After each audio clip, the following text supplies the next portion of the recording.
G'day, welcome to the Financial Bloke Podcast, the podcast for people seeking the wisdom needed to grow their family's wealth and live a happier, healthier and more prosperous life. My name's Ben Law and I am the Financial Bloke.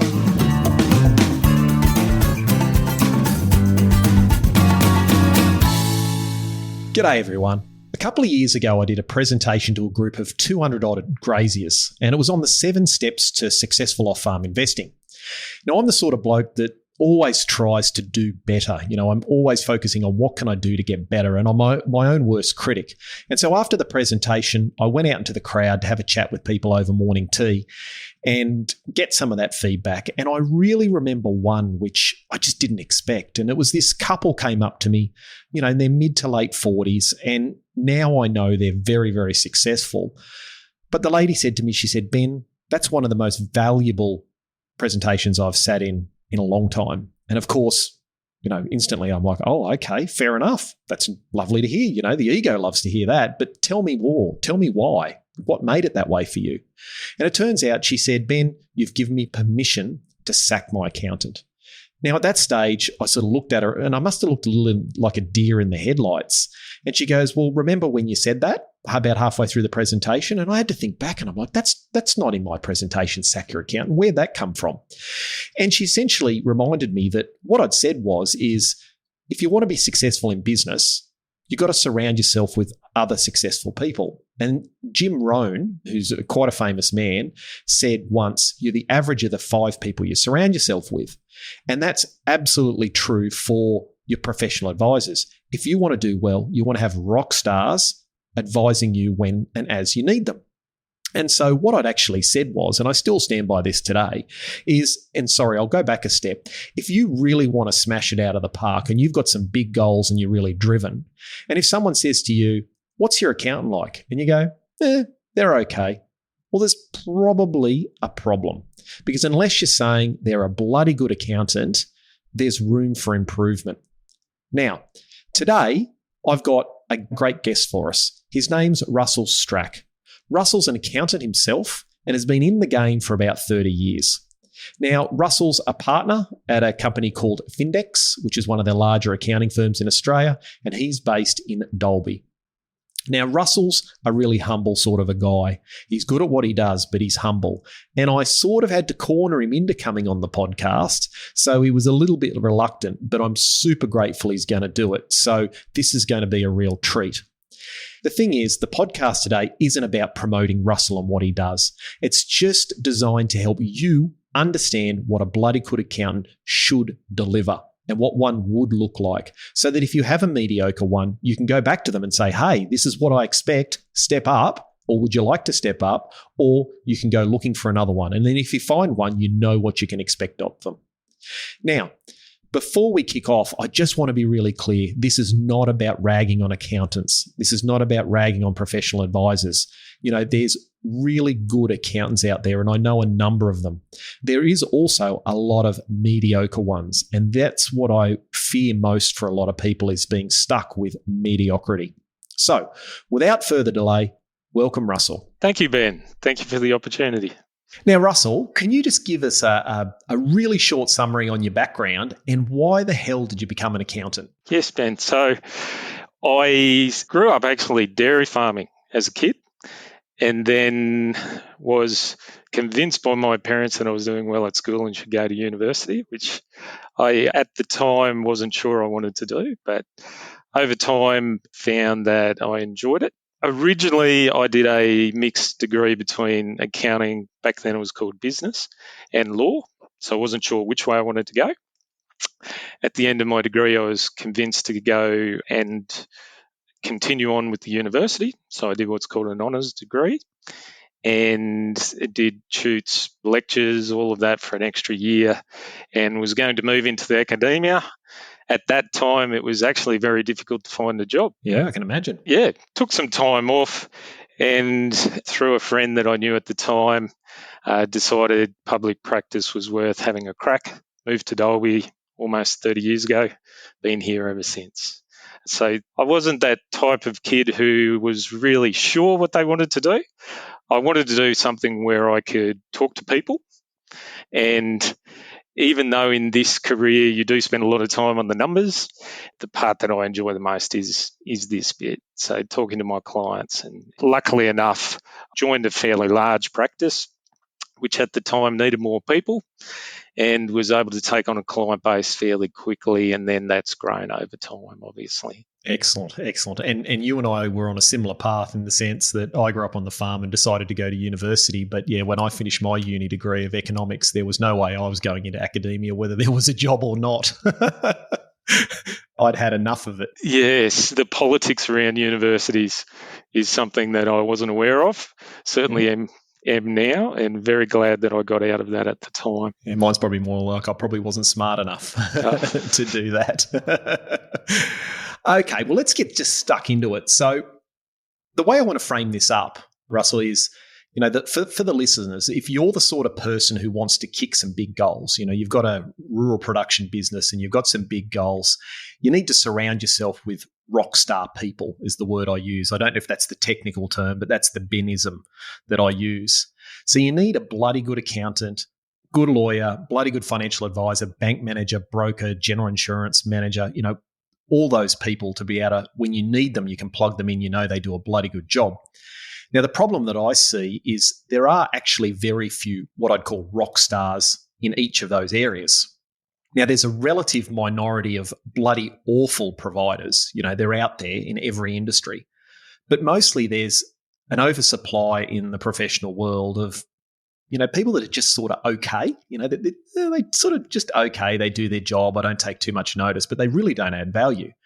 And I actually think sort of okay is the most dangerous. And why I say that, Russell, is let's just say you had an accountant that was useless.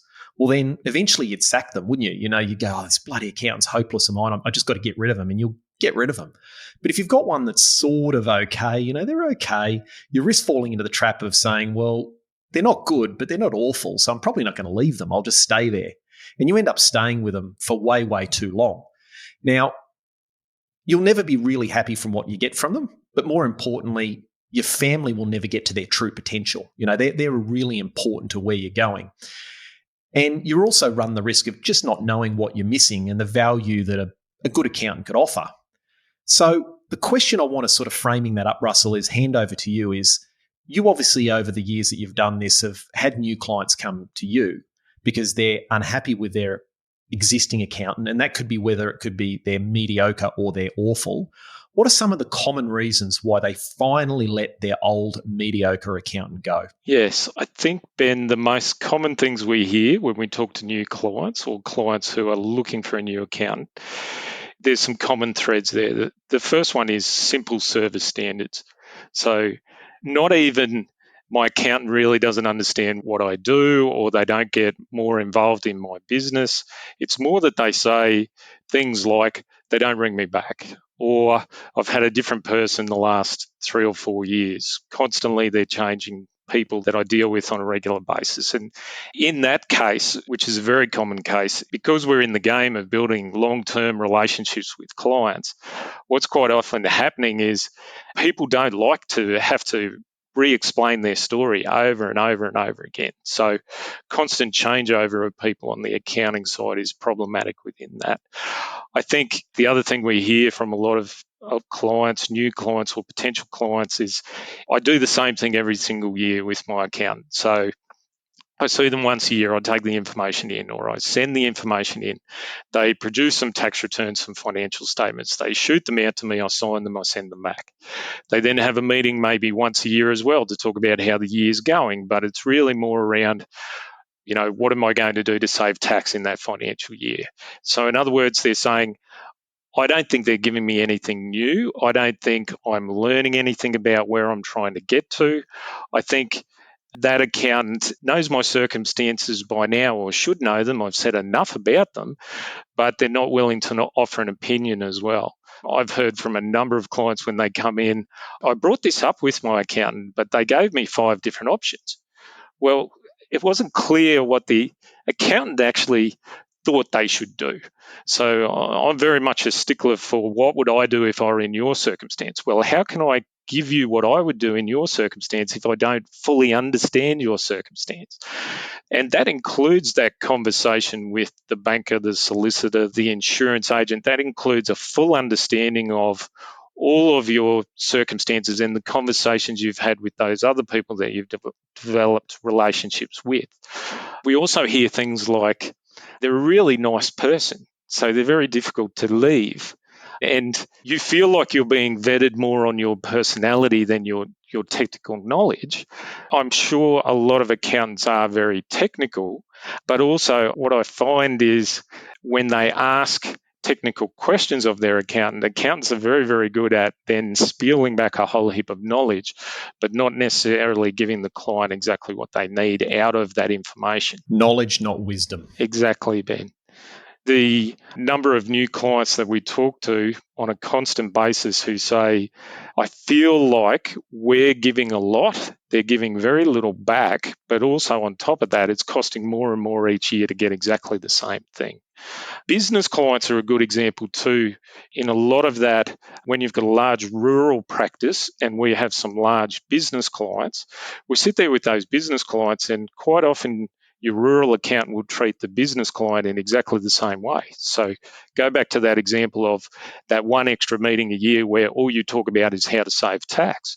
Quite often what I hear from a potential new client on the business side is, so I go in to see my accountant, I feel like they're telling me to spend all these money on all these different things to save tax, but I don't feel like I'm actually getting anywhere. And quite often that's because the accountant is just focusing on that tax answer. That's it. I'll often sit with those clients and go, I don't get it. I honestly don't get it. Why wouldn't you have a meeting 4 times a year to work out how to pay 3 times the amount of tax rather than having a meeting 1 time a year to talk about all the things you can do to save tax that doesn't make you financially better off over time? And then prove it. My job then is to prove it to that person that over time, scenario A works better than scenario B of just simply spending for the sake of saving tax. And that's a really important point if you want me to jump in, Russell, there, is I remember I heard you say this to a mutual client of ours once. We were doing tax planning for this client. I sat in the room with you, and I remember I always say paying tax is not necessarily a bad thing. You know, you can't pay off debt without paying some tax normally.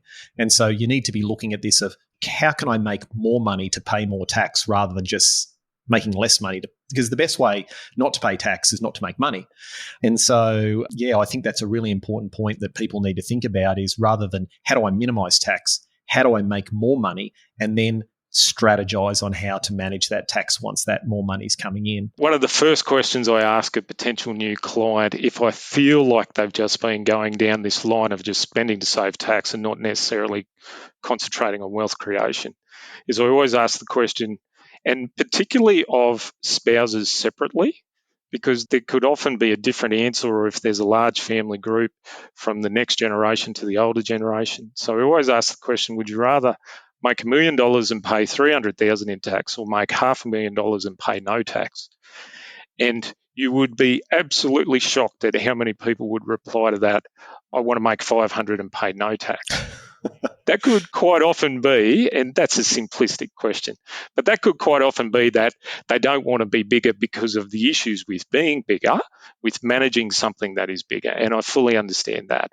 But in a lot of those circumstances, it's a simple case of they've been so used to being ingrained in a particular tax number rather than just paying at the lowest possible rate based on their structuring and the other things that their accountant can do for them. That's the way I would explain it. Yeah, that makes perfect sense. And sometimes too, I look at it this way: is quite often clients are their own worst enemy. So they may not know what to ask for, but they won't pay what is necessarily required to get that extra level or that appropriate level of service. And so like you mentioned before, to meet 4 times a year to do strategic work to be in a better position rather than just once a year to save some tax, quite often you get what you pay for. And I've seen plenty of people over the years when they've gone back to their accountant and said, hey, we're not getting all this stuff. And the accountant said, well, we can do that. You've just never asked. Now, I'm not saying that's the client's fault. It should be the accountant should be offering those services. But that can quite often happen as well, can't it? Yes, and I think quite often you need a refresh with your existing accountant. So quite often, treat them as if they don't know your story again, and wander in as if you were vetting a potential new accountant. So wander in and say, look, this is where I'm actually trying to get to. Put the story back to them again. It's, hit the refresh button and do that again. And you might be surprised that the accountant actually does want to listen, actually does have the answers.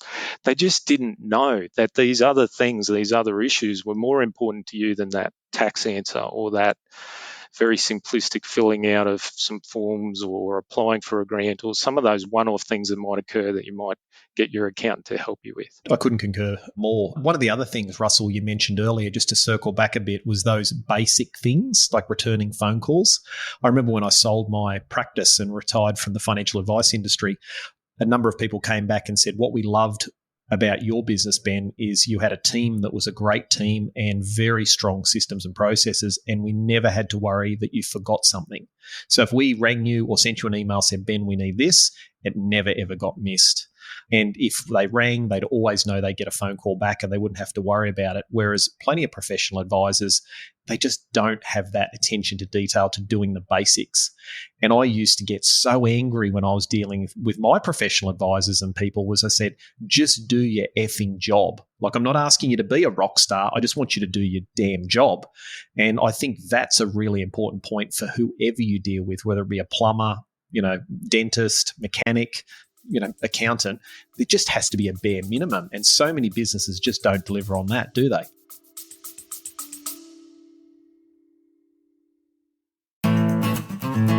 Today's episode is brought to you by AgriCoach. You've worked bloody hard over the years and you've built a solid operation. But as your children grow up and start their own journeys, you're beginning to think about the next 5, 10, and even 15 years and how to keep driving the business forward and ensure a smooth and successful succession plan. Preparing the business, preparing the next generation, and preparing for your eventual retirement all requires a solid plan and a proven process. Unsure about the right steps to take? Head on over to agricoach.com.au/webinar to learn more about our Succession Proof Your Family webinar. AgriCoach, aligning families, growing wealth, and protecting legacies. And now, let's get back to the episode.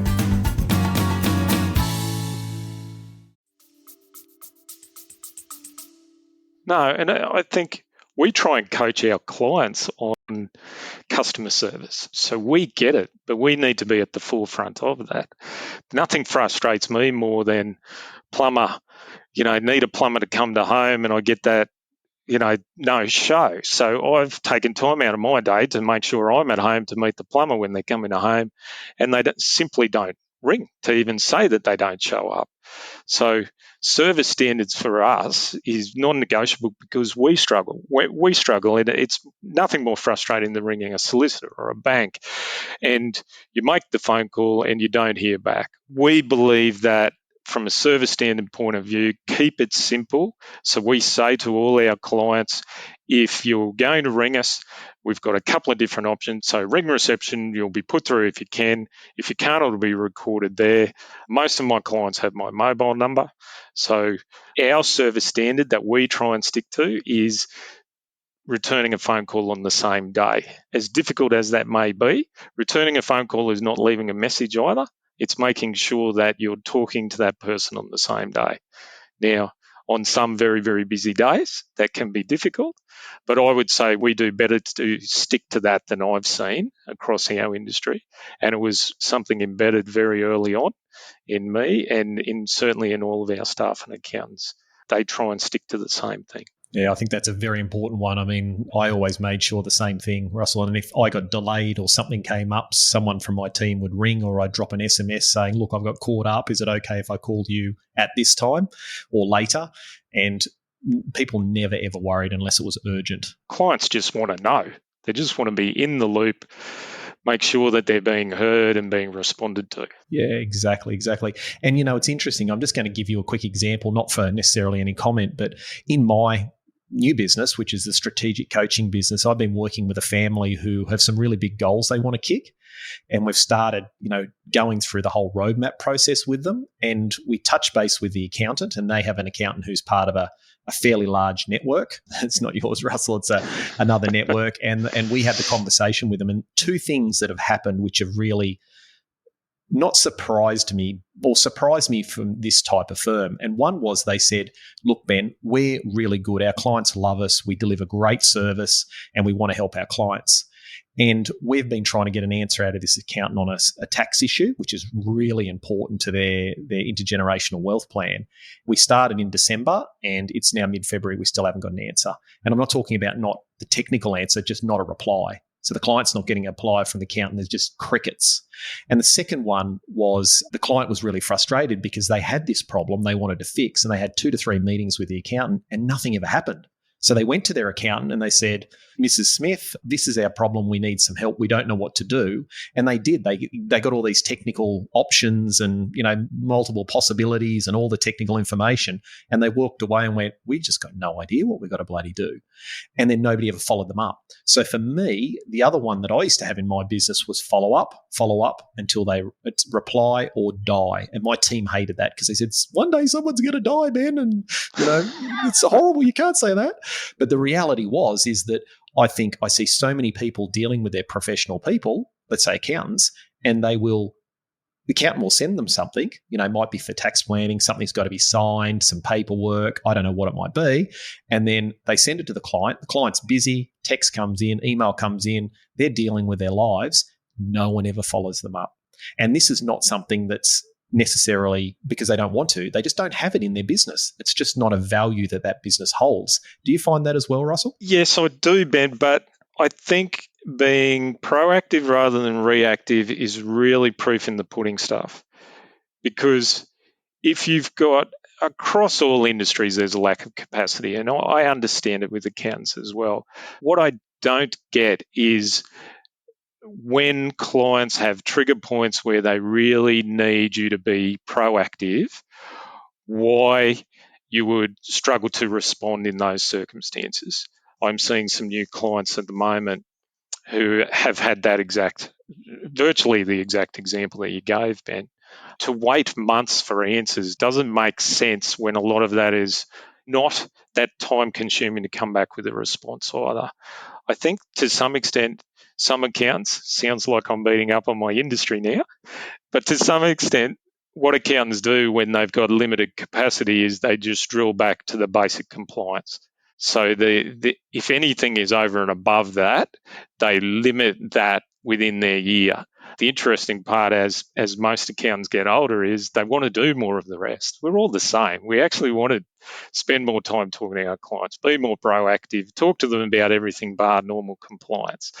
But when time constraints or staffing constraints kick in, then they tend to drill back to the very, very basic work that they've always done. And clients suffer as a result because the biggest change to the industry is the reverse. When I started in this industry, getting on top of doing BASs, getting on top of compliance, making sure your bank had all the figures in the right time frame was way more important to a lot of clients, or appeared to be, than some of the nitty-gritty succession or estate planning issues or wealth creation issues. So the industry full well knows that we need to be spending more time with clients doing this. Capacity constraints have sort of lent the industry the other way. The amount of accountants now that are coming out of universities is very limited compared to what it was 30 years ago. And I think that's a really important point, is also that if you do have an accountant, you want those base things done really well. Like that's almost like a minimum standard, isn't it? Otherwise they fall into that god awful, is you want your compliance. And by compliance, and correct me if I'm not right here, you want your financials done, your BASs, your tax returns, so that the ATO is not going to knock on your door and say, hey, Russell, give us your hands, we're putting you in handcuffs and taking you away. You want that as a bare minimum. We're talking about above and beyond that is where we get into the rock star field. Is that a fair point? Yes, very much so. So getting everything lodged, done on time, that should be a given. Well and truly a given. And do you find that most people that come to you say they've asked for that, Russell? Like they've said, we're confident they're doing the base level, but we're looking for more and we're just not getting it, and we've asked and asked. Is that a common thread, or is it more likely that people just don't ask because they don't know what they could possibly get? It would be a combination. I think if they've had an accountant for a long time, they might gauge that they feel like they'd be limited to give that type of advice. So if I pick on succession as an example, they might feel like because there's more proactive individual succession planners, or their bank has been proactive talking to them about succession planning, they may feel like if their accountant hasn't raised it, that necessarily they don't have that skills in that particular area. So I think it's a combination of both. In some circumstances, certainly they do talk to them about that and find that they struggle. But in a lot of cases also, they don't necessarily bring it up because they're not sure whether their accountant actually handles that well. Yeah.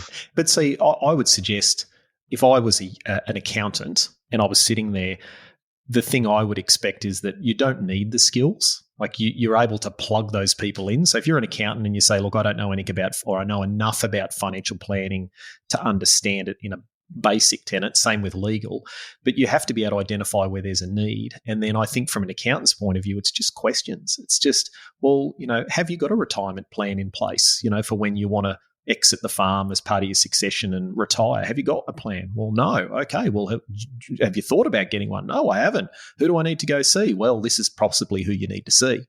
And it's more about the questions, isn't it, than the solutions. And I think being a reformed professional advisor, shall we say, when I started in the industry, you were taught that it's bad not to know. If you don't have all the answers, it's embarrassing. It's professional suicide. You should run and hide. Whereas I think it's actually the sign of a much more competent advisor to be able to ask the questions and say, hey, Russell, that's a great question. I don't know the answer to, but Mrs. Smith, the lawyer, knows that, or here's some information we can start to talk through, and then you need to go chat to your lawyer about that. And I think then being able to go, well, they've sent you on your way, they've asked the question, but then that comes back to the follow-up is next meeting you'll have, or set a reminder to be able to say, hey, Bill and Mary, how did you go at the lawyers? Oh, we saw the lawyer and we sort of got stuck. Okay, what are you stuck with? What do we need to do? I mean, it's not solutions, it's questions is where the value is, Russell. Spot on, Ben. I can give a good example of that out of last year. I met with a large family group, potential new clients. And when we put all the different issues up, I tend to use my whiteboard. So scribbled all over the whiteboard all the different issues, and then said, look, here's something your solicitor should deal with. Here's something that your financial planner should deal with, etc. And the financial planner was in the room. The client then asked, or the potential client then asked, so Russell, I'm confused. Where do you fit? Where do you fit within this equation? And I explained it as a GP.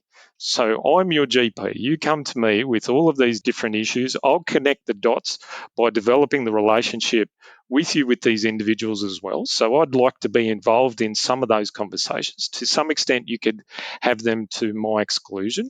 But in this particular case, with everything they were looking at, I wanted to be in the center of that relationship to make sure that I was asking the questions that I felt the client should ask and maybe didn't know to ask as well, depending on how complicated the circumstances are. So meld everything together, but also develop a relationship in particular with all those individuals. When we talk to potential new clients, it's always a question I ask: who's your banker? Who's your solicitor, etc. And make sure that after that meeting, if they're moving forward and moving across to us, that we're talking to those people as well and trying to work out how strong their relationship is, but also the history and the background, and getting across all of that. Because when those key events come up over time with that client, you need either that advisor to come back to you as well so that you're in the loop, or vice versa, you need to be comfortable enough that you can go to them or go with the client to them to be able to fix whatever needs fixing, or to be able to assist. And that's why we always worked well together, Russell, because that's both the way we see the world. And that's why I got into the coaching side of things for that exact reason, was to be able to identify what the issues are. And like you said, you've got your whiteboard. I have something called a parking lot, where when you have the conversations and you identify all these issues and you're like, here's issue 1, 2, 3, you put them up in the parking lot and say, well, look, we can't address those now, but these are all things that we need to think about. And then you can prioritize them and figure out who you need to get the advice or help from. That's sometimes the most valuable thing an accountant could do is identify what are the problems you're dealing with. It may be absolutely nothing to do with accounting. It could be zippo to do with accounting, but the value is in identifying that issue. What's the issue? Where do we need to go and who do we need to go and see, which is really important. Now, mate, let's just assume I'm a producer. So in the rural space, I've got a growing business. It's intergenerational, it's multi-generational, and I've got some really big goals to kick. And I'm sick of dealing with that mediocrity. What's the markers, to be able to go and find these people to support you? What are some of the markers would you suggest that would stand out to be able to go, okay, well, what sort of boxes do these people or firms need to tick in your mind? Yeah. I'm a big fan of our model, so I sound like I'm advertising Findex now. That's okay. We said that right at the start that this isn't an ad for you. It's not an advertising spiel. You've got more clients than you can poke a stick at, so it's about helping people find other people like you, Russell, isn't it? Yes, I think so. I think I've got to be careful what I say, obviously, but I think the days of sole practitioners, it's become very, very difficult. I work within an environment where when something is outside of my realm, it could be something state-based. So, for example, with clients that I've got in Tasmania, I could have issues down there. I can develop a relationship with somebody locally within that Tasmania environment who works within our group who can give me the advice. Had a number of cross-border issues, obviously, with New South Wales based on where we are, businesses and primary producers that run over the two states. So there's a number of different examples that I can give around the mid-tier accounting firm value. We also have a tax specialists team out of Brisbane, so these are specific tax lawyers, and the value that we get out of that is not taking risks without the full information with clients, but also being able to get timely advice on very complex issues where I think if you're a sole practitioner, you really struggle. They can certainly pay separate advisors to do that, but to have people who understand small to medium enterprises, can work within the industry, same within our lending and finance division. The value out of being a mid-tier accounting firm, I think going forward's only getting stronger and stronger. Most of our referrals come from word of mouth. So most of them come from people talking to other people who are our clients and say, these guys are great for all of these various reasons. But on top of that, I don't think it hurts to vet your accountant or potential accountant. And again, probably a couple of questions I would ask them based on the previous answers, Ben, to do with developing relationships. I would ask my existing accountant a couple of very simple questions. The first question I would ask is, what am I worth? So the reason why you're asking that question is a lot of accountants won't know, and they should. To me, that means your financial planner would know what you're worth. They'd be doing a fact find and they would be regularly across that. Most bank managers are regularly across what a customer's worth, particularly if they've got a fair amount of debt. It would seem odd to most clients that their accountant wouldn't actually understand what they're worth. So I'd be asking that question. A conversation out of simple assets and liabilities and what somebody's worth will often lead to, what does the future look like? Where am I trying to get to? How am I going to get there? What's my mixture of assets like, et cetera, et cetera. So that's a very powerful conversation in its own right. So the question's not to get the answer, it's to open the discussion about bigger things. So it's not about whether they do know your assets and liabilities off the top of their head, but then it starts a bigger question about, well, why, what's happening, where are you going, what's your vision? An appropriately experienced and qualified person will see that as an opportunity to add value and talk about bigger and better things. Correct. So that's question number one. Question number two, harking back to what I said before, is I would always ask the question around, how do I pay more tax? What do I have to do within what I'm doing now to pay more tax, and how can you help me to do that? And there's a whole bunch of accountants where their heads are exploding right now. Yep, they're all going, what are you doing, Russell? I know there's a lot listen to the podcast. A lot of professionals do listen. So, yes. Yeah, and I think that's a great question because, again, that's going to start a conversation that is going to open up an interesting perspective. Russell, playing devil's advocate and pushing back a little bit against the bigger firm, I totally concur with what you're saying about the scale. And, there's always going to be exceptions to the rule. But I think it's important for them to be able to find out, well, who am I dealing with? Because if you are just becoming a number and getting shoved from pillar to post, the value of a large firm can actually be diluted because you're not actually getting that personal advice. You're just a number in the machine. So is there a way of asking, how shall we say, how do I not become just a number in the machine? I think it's around points of contact, Ben. So Yep. I think what you need to know is that you can get me when you need me. My clients know that there might be somebody else in the background doing the work. Of course, in most of these environments there is. But how heavily am I involved once that work is produced? And can you get access to me when you need it? I think that's the question that you need to ask. Perfect. Yeah, I think that's a great one. The other one is collaboration.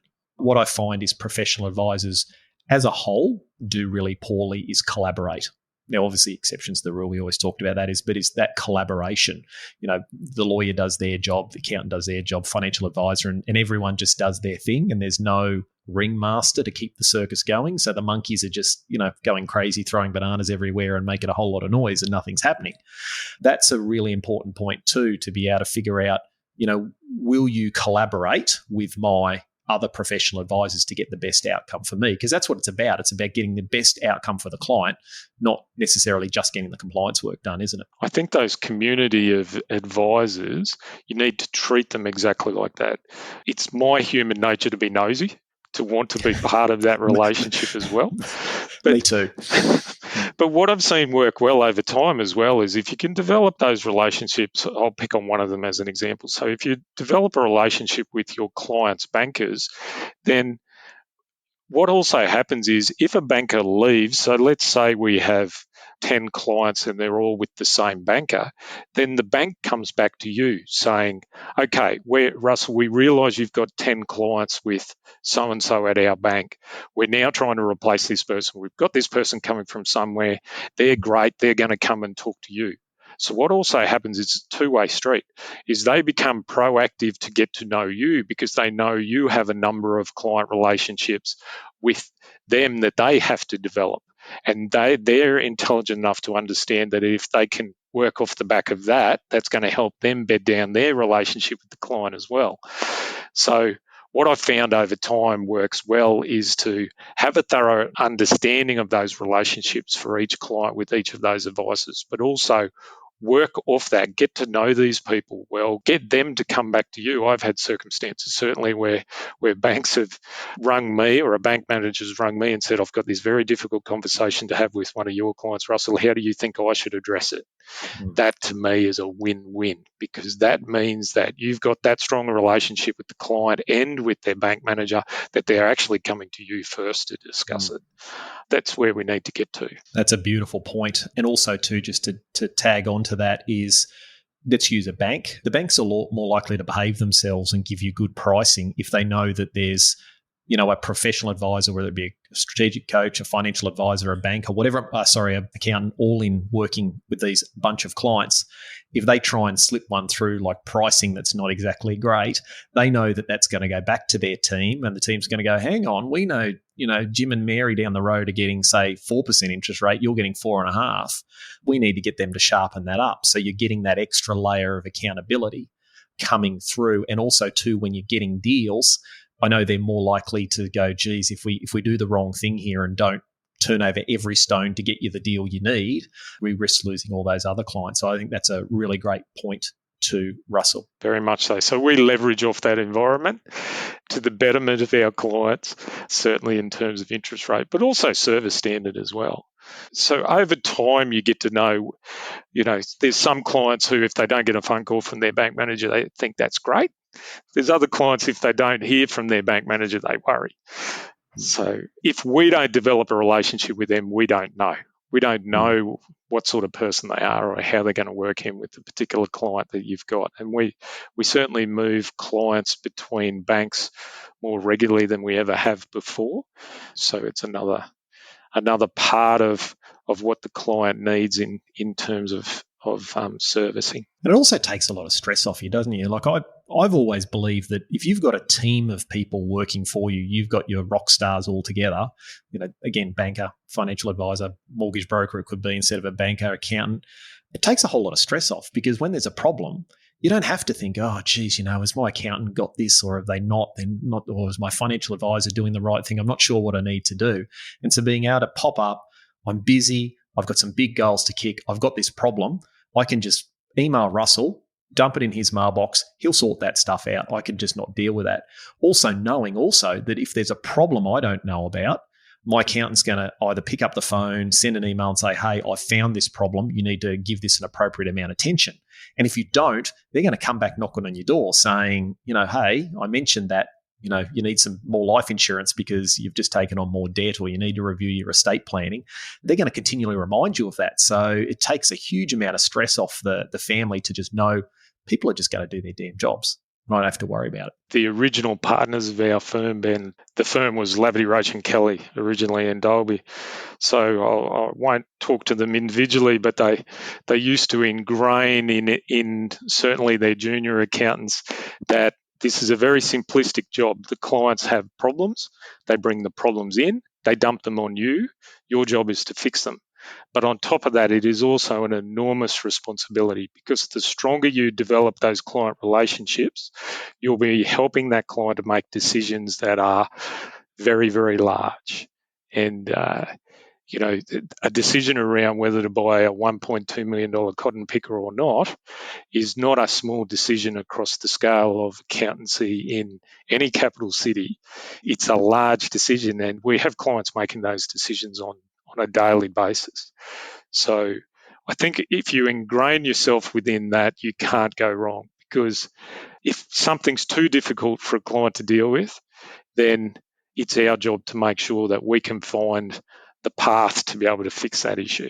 The path of the people too, and to be able to say we don't know the answers, but if we get, 3 or 4 heads together, we might be able to work that out. Yes. And one last thing, because we're starting to run out of time, one thing I just want to point out is your professional advisors should work multi-generationally. Let's say you've got a great relationship with your accountant. It's probably pretty important that your kids get that as well too. Now, depending on their ages and how much you bring them in, I mean, it's up to you. You decide. But if you want your kids to come into the family business and do well, in that apprenticeship phase, I think it's important to give them an exposure to your accountant if they're good quality, in the sense of bringing them in for those meetings. Again, age appropriate.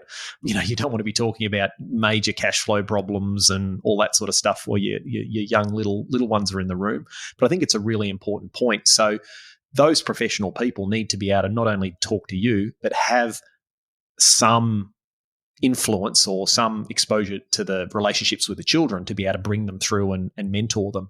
And I think that's another really important point that people forget, because the younger generation between, I believe, from 0 through to about 28, that's what I call the apprenticeship phase. That's the phase where they need to be learning as much as they can. The hard work phase is between 28 and roughly sort of that late 30s, early 40s. But the apprenticeship phase is when they need to be learning as the most they possibly can. And so you need to expose them to those accounting conversations, those legal conversations, those financial advice conversations to really bring them up to speed and give the acceleration of learning that will serve them well. Couldn't agree more, Ben. The other point around that too is they pick up on things. So even I know you're not necessarily picking on the younger generation, but if you compare agriculture to other industries, there isn't another industry where somebody can be sitting in a room at 23 years of age and have done the same thing for their parents for the last 10 years. So they're starting younger, they're being more heavily involved, they're learning things, the internet, exposure to other people, the smaller environment now of farming, so less people in these areas also means that they've quite often got to go out further to gain more knowledge, and they do at an earlier age. It's really interesting the first time we deal often with the younger generation and they're in that meeting, how much they know. So I 100% agree with you. Quite often that only happens at the accountant level, doesn't necessarily happen at the bank level. But I think also we can learn more by going out to our clients more So when it is happening better on the bank level, then quite often I think that's because they're actually getting out to these farming properties when an accountant may not necessarily be doing so, to see how engaged that next generation is as well. Yeah, absolutely. And it used to be always fun. I used to have all the farming families I worked in with financial advice, and I used to actively encourage them to bring the kids along to certain meetings, and we'd be talking strategy or long-term strategic plans, and then going through issues, problem solving, and the kids would sit there quietly in the corner, and you knew they just had one ear out. And because I was in the industry for 20 years, I saw kids go from that 6 or 7 right up into fully grown adults. And it was amazing the blueprint that had been imprinted on those children at a young age. And when they hit 20, 21, 22, they were so far ahead of every other kid I knew. You know, they had the language to be able to have conversations that so many kids don't pick up until, or so many people don't pick up until they're in their 40s and 50s these days. It's ridiculous. So I think that's a really important point. So now, Russell, we're starting to run out of time, mate. So is there anything else you'd like to add that you think is really important of what, if someone's looking for that good accountant or having the conversation with their existing accountant, what else they should be looking for before we wrap up? I just think they should be fairly well what I've mentioned, Ben, but I think they should be asking around. So ask some of the people who they feel are successful, particularly in their industry. Ask them who they use if they're really struggling with it. Otherwise, go back to their accountant, ask some fairly basic questions, and I think hit the refresh button. There's a lot of good practitioners out there, but we can easily get bogged down in the day-to-day and putting out spot fires rather than looking at the big picture with some of these clients. Yeah, I appreciate that. And just to say to all the accountants that are listening, because Russell, I know there are a number listening, is sometimes accountants, and I mean this with all care, is some accountants are really good with numbers and they're great practitioners and they have a big heart. They really want their clients to do well. But some of them lack sometimes the communication skills to be able to do this, and they sometimes lack the confidence to be able to have those bigger picture conversations. And what I'd say is, you know, if you do speak to your accountant, you are having those conversations, you see a spark of brilliance, but they just don't seem to be that over the top, we're going to drive this business and this is where we need to go, is just take a little bit of time to listen to them and give them a little bit of space, because they might actually surprise you. Because I've seen over the years some great young accountants that have just needed that little bit of time and they've grown with their clients. It's been amazing, Russell. I've seen them where they've started off and they've grown through with their clients and they've turned out to be exceptional. So sometimes it's just worth being patient. So that's just my final thing. You don't need to be an expert, Ben, but what you've got to do is learn from your clients and learn what works well. And that's what I've learned over all the time doing this job, is that my clients will teach me way more than you can ever learn in a book or over the internet or anywhere else. So if you take the time, listen to them, and the proof is in the pudding, then if you can get some great results, then duplicate that across other people. You know, say, have you thought about doing this way, and see what they think, and then work out whether that's going to work for them. That's not rocket science, but that's what works. No, I agree. I always used to say, I'd have friends say, we're doing our MBA now through university. And I said, I do my MBA every time I do reviews with clients. I learn same thing, far more from them, and then are able to apply those lessons across everyone else to help. So, yeah, I think that's a great way of looking at it. So we're going to wrap up now. Russell, it's been fantastic. I've really enjoyed this. I know you're a busy man. I know you're a humble man. You're not here selling your wares in any way, shape or form. But I reckon there's a number of things that, you know, those farming families out there that have got some big goals to kick can take away and at least start thinking through the process and having more information. So the last question, this is the one I ask everyone. What's your definition of true wealth, Russell? I should listen to more of your podcast so I can cheat off somebody prior. Is this a question you ask everyone? Pretty much, yeah. Oh, wow. My definition of true wealth from a professional perspective, my definition of true wealth would be to create a mixture of assets and income for yourself or your family group that would allow you to have full succession if you need it or want it. That would allow you to retire or protect you in ill health or drought or any other circumstance that may be foreseen within your industry. So a protected level of assets, income, and diversification to allow you to do that, but also that would make you happy. And when I say happy, would allow you to be able to retire or be able to move on when you don't want to do what you're doing anymore. To me, true wealth allows you to do those things. We often say with our business clients, you want to end up with the assets outside your business covering the income that the business was making. That's a very simplistic way to look at it. But in reality, what you actually want to do is end up with enough wealth so that you can walk away happy, prepared, set up the next generation if you need to. That's my simple but long-winded answer, Ben. That's okay. I love long-winded. My wife said to me, she said, Ben, you're going to run out of words one day. But I said, fat chance that's going to happen. Well, I think that's great. A theme that comes through from a lot of people, Russell, which I can hear there, is choice. Is setting yourself up so you've got more choice, so then you can choose to do what you want to do for you and your family. So I think that's a really great definition. So if anyone's listening and that resonated, rewind back, go back to the beginning, listen to that and write it down. Thanks very much for everything today, Russell. And yeah, we'll see everyone in 2 weeks' time. Well, that was a cracker of an episode. I actually really enjoyed doing that, and I always love having a conversation with Russell. Now, number one, if you've got anyone else out there that you think would benefit from the episode, that'd be amazing if you could forward it on, drop a comment in the socials, or share it with your family and friends. That'd be fantastic. And the downloads have really started to increase. So one of the ways we actually see whether these topics are valuable and people are enjoying them is by how many people are listening to them and sharing them.